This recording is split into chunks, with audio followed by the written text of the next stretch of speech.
Welcome back to Steve Robb Reviews. Today's review, all about these hog ring pliers. Now, if you're a farmer, don't switch the channel because this isn't about hogs. These are hog ring pliers, but you know what? You can use these on a sheep, goats, possum, and I don't have any of them, but I'm going to show you what I do with hog ring pliers and how I've used them on things besides hogs and livestock. So let's go over to the bench. Let's take a look. Okay, so let's get right to it. Here's the hog ring pliers. They come in different type of styles. This is a semi-automatic version. They come in an air version. They come in a single version where you can only put in one hog ring at a time. And I'll just show you here. It's all spring loaded. There you go. Bob's your uncle, right? You just load them up, put them in, and away you go. Now here's them right here. Now they're 16 gauge. You can get them all the way down to 9 gauge depending on what you need, but I find these work about the best. So where do I use these? Well, I don't use them on any kind of livestock.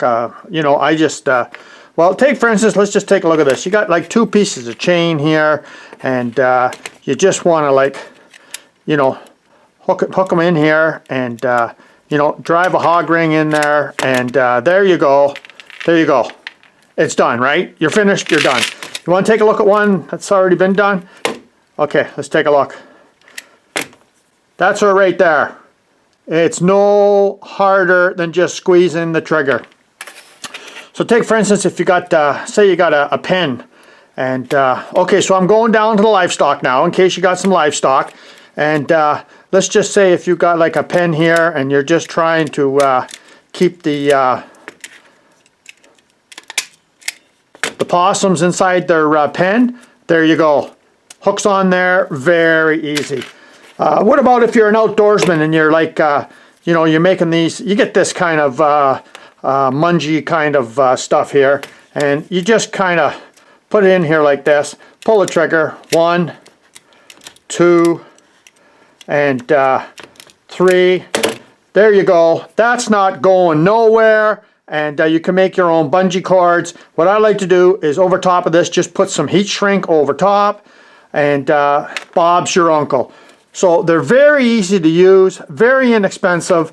I get 2,500 of these hog ring staples here for about $20, you know, and this here is about the same price. They last you a long time depending on how much you're using them for, but I tell you something, for any type of fencing, you know, anything like that, you know, I mean, that's on there better, that's holding up better than if you tried to take one of these links apart and put it back together. And you know, you can't even tell where that, well, there it is right there. There it is right there. And it's so much easier to work with.